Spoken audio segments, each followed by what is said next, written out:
Vieme, že DNA je zodpovedná za naše fyzické vlastnosti. A neskôr sa k tomu pridal názor, že gény riadia aj naše emócie a správanie, čo sa dokazuje ako nesprávne. To, čo sme zdedili od rodičov, neurčuje náš osud. Gény nemôžu sami seba zapnúť ani vypnúť. To, či sa daný gén prejaví alebo nie, nezávisí od génov samotných, ich aktivitu musí vyvolať niečo v prostredí. A to vieme vďaka novým objavom v relatívne novom vedeckom odbore, ktorý nazývame epigenetika, čo doslova znamená vláda nad genetikou. Epigenetika nám objasňuje, ako prostredie ovplyvňuje správanie buniek bez toho, aby sa menil ich genetický kód. Bruce Lipton, významný bunkový biológ, ako jeden z prvých dokázal pri kloňovaní kmeňových buniek, že sú to signály z prostredia, ktoré v skutočnosti kontrolujú genetickú aktivitu. Namnožil si kmeňové bunky, ktoré potom rozdelil do skupín a tie vystavil rôznemu prostrediu. A čo sa stalo, bolo, že z jednej skupiny sa začali vytvárať kostné bunky, z inej svalové a tak ďalej. Môžeme zdediť predispozície na rôzne choroby, ale tieto gény nie sú aktivované, nikdy sa nemusia prejaviť, pokiaľ ich niečo nenaštartuje.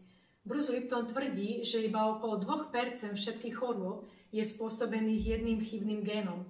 Zvyšných 98% nepochádza z chybných génov, ale zo životného štýlu a prostredia, vrátanie stresu, stravy, emócií.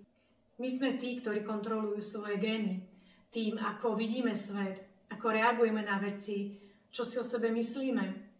Vieme, že máme dve časti mysle, vedomá myseľ, to je naša identita, je to kreatívna myseľ, vie plánovať do budúcnosti, riešiť problémy. Potom podvedomá myseľ, to sú naše zvyky, veci, ktoré sme sa naučili a už nemusíme na nich myslieť, robíme ich automaticky. Väčšina z nás chodí po tomto svete mysliať si, že vo svojom živote sa riadi vedomou myslou. Ale veda nám ukazuje, že vedome sa rozhodujeme iba 5% počas celého dňa a 95% fungujeme na základe našich podvedomých programov. Hovoríme tomu, že ideme na autopilota.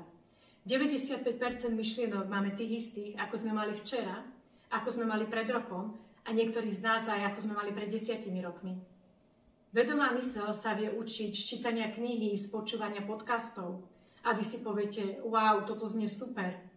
Ale aj po prečítaní niekoľko kníh váš život je stále rovnaký. Prečo? Lebo 95% času nášho dňa robíme tie isté rozhodnutia, máme tie isté myšlienky, robíme tie isté veci, ako sme zvyknutí. A toto všetko si uvedomiť, všimnúť, byť čo najviac prítomný, nemusí byť zo začiatku vôbec jednoduché. Veď na tie naše myšlienky sme za tie roky už tak zvyknutí, že ich považujeme za prirodzenú súčasť našeho ja. A aj keď vo väčšine prípadov nie sú vôbec pravdivé, veci ako toto sa mi nikdy nepodarí, na to ja nemám také šťastie, ani nás častokrát nenapadne, že by sme si mohli myslieť niečo iné.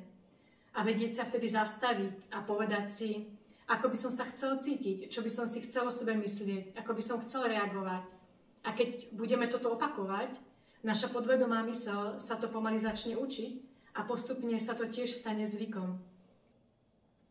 Mnohí z nás žijú limitovaný život nie preto, že ho tak musíme žiť, ale preto, že si to myslíme.